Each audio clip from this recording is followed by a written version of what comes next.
দেখ কালারটা দেখ, কালারটা হচ্ছে কঠিন। একদম নরম হয়ে গেছে। দারচিনি, এলাচ, গোলমরিচ, লং আর শুকনা মরিচ।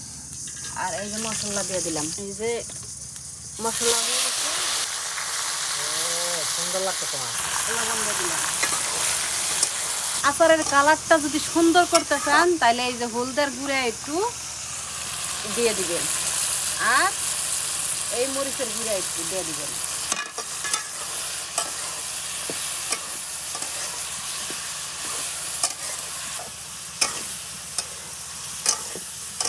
এটা চিনি দেব। আর একটু আনতে হইব ঘরে থেকে। চিনি একটু কম দিছি, কারণ এটা আমি খিচুড়ির লগে খামো, খালি মুখে খামো না। যদি খালি মুখে খান তাহলে আর একটু চিনি এতটুকু একটু বেশি দিবেন। আর আচারের মধ্যে তেলটা বেশি লাগে, তেলটা বেশি দিবেন, তাহলে খিচুড়ির লগে খেতে মজা লাগবে। দেখ কালারটা দেখ, কালারটা হচ্ছে কঠিন।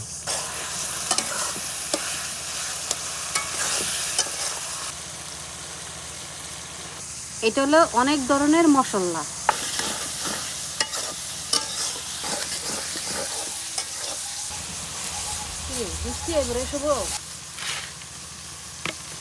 আমাদের আচার ইতিমধ্যে হয়ে গেছে।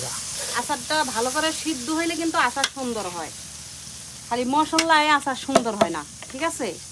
আচার কিন্তু সিদ্ধর মধ্যেও সুন্দর হয় এবং পারফেক্ট আচার করার জন্য পারফেক্ট জিনিস লাগে।